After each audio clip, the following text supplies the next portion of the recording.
ഇതിന് മുകളിൽ അവർ തയ്യാറാക്കിയിട്ടുണ്ട്. ഈ കുർബാനയ്ക്ക് ശേഷം അത് ഔദ്യോഗികമായിട്ട് ഉദ്ഘാടനം ചെയ്യുന്നതായിരിക്കും.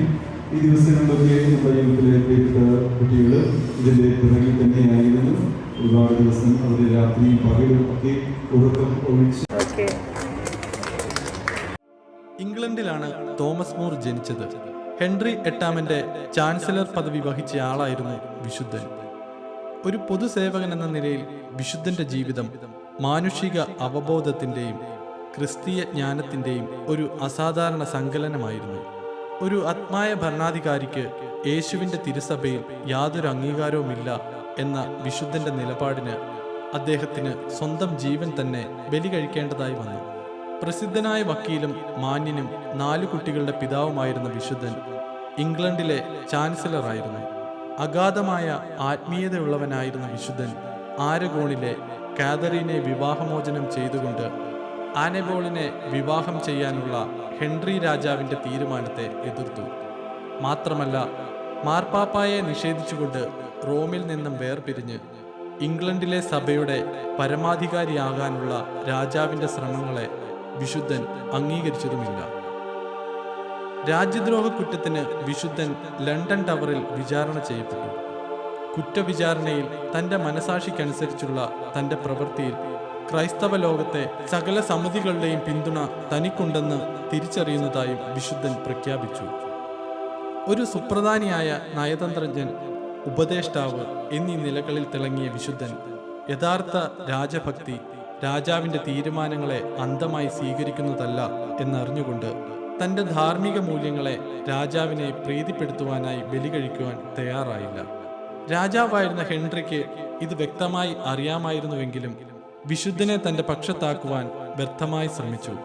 കാരണം തോമസ് മൂറിൻ്റെ അംഗീകാരത്തിന് അതിൻ്റെതായ വിലയുണ്ടെന്ന കാര്യവും അദ്ദേഹം ആരാലും ചോദ്യം ചെയ്യപ്പെടാത്ത വ്യക്തിത്വത്തിനുടമയായിരുന്നുവെന്ന കാര്യവും രാജാവിന് അറിയാമായിരുന്നു. എന്നാൽ തനിക്ക് ഏറ്റവും പ്രധാനപ്പെട്ട കാര്യങ്ങൾ അംഗീകരിക്കാതെ വിശുദ്ധൻ തൻ്റെ ചാൻസലർ പദവിയിൽ നിന്നും രാജിവെച്ചപ്പോൾ രാജാവിന് എങ്ങനെയെങ്കിലും തോമസിനെ ഒഴിവാക്കേണ്ടതായി വന്നു. ഹെൻറി എട്ടാമന്റെ വിവാഹമോചനത്തിനും പുനർവിവാഹത്തിനും കൂടാതെ മാർപ്പാപ്പയെ നിരാകരിച്ചുകൊണ്ട് ഇംഗ്ലണ്ടിലെ സഭാധികാരിയാകുവാനുള്ള ഹെൻറി എട്ടാമന്റെ ശ്രമങ്ങൾക്ക് അംഗീകാരം നൽകാത്തതിനും 1535 ജൂലൈ 6 ലണ്ടനിലെ ടവർ ഹില്ലിൽ വെച്ച് വിശുദ്ധനെ കഴുത്തറുത്ത് കൊലപ്പെടുത്തി. 400 വർഷങ്ങൾക്ക് ശേഷം 1935 വിശുദ്ധ തോമസ് മൂറിനെ വിശുദ്ധനായി പ്രഖ്യാപിച്ചു. AD 2000 ജോൺ പോൾ രണ്ടാമൻ പാപ്പ വിശുദ്ധ തോമസ് മൂറിനെ രാഷ്ട്രീയ നേതാക്കന്മാരുടെ മധ്യസ്ഥനായി നിർദ്ദേശിച്ചു. ദൈവത്തിന് സ്തുതി. വിശുദ്ധ തോമസ് മൂറിൻ്റെ തിരുനാൾ മംഗളങ്ങൾ. വ്യത്യസ്തമാർന്ന ഒരു അനുഭവമായിരുന്നു ശരിക്കും പറഞ്ഞു കഴിഞ്ഞാൽ. നമ്മുടെ പള്ളിയിലെ യൂത്ത് ശരിക്കും അവരൊരു അഡ്രസ്സ് ചെയ്യാൻ പറ്റിയെന്ന് പറയാൻ വേണം. ഒരുപാട് കാര്യങ്ങൾ മനസ്സിലാക്കാൻ പറ്റി. നമുക്കറിയാത്ത കുറേ കാര്യങ്ങൾ ഇതിനുള്ളിൽ നമ്മൾ പിക്ചേഴ്സ് എടുത്ത് വെച്ച് അത് കറക്റ്റായിട്ട് എല്ലാവർക്കും മനസ്സിലാക്കി കൊടുക്കാനായിട്ട് കണ്ട്. ഇതൊക്കെ നിങ്ങൾ എങ്ങനെ ശേഖരിച്ചു എന്നുള്ളതാണ് എനിക്ക് അതിശയം തോന്നുന്നത്. ഇത് കുറേ അറിവുകൾ എല്ലാം തപ്പി എടുത്ത് മിടിക്കുകയാണ് എല്ലാവരും കൊള്ളാം.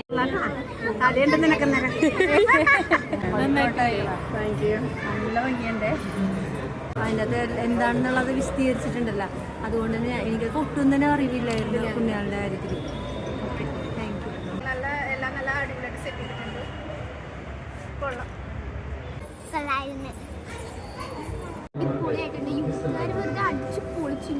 പക്ഷേ ഇത്ര ഭംഗിയാക്കി നല്ലൊരു കാഴ്ച തന്നെയാണ്. നല്ല ഭംഗിയാക്കിയിട്ടുണ്ട്.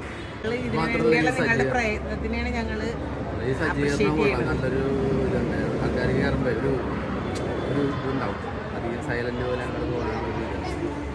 തോമസ് മൂറിനെ കുറിച്ച് അറിയാനും എല്ലാ കാര്യങ്ങളും ചിത്രത്തിലൂടെയും അതിൽ എഴുതി വെച്ചിരിക്കുന്ന വാക്കുകളിലൂടെയൊക്കെ നന്നായിട്ട് മനസ്സിലാക്കാൻ സാധിച്ചു.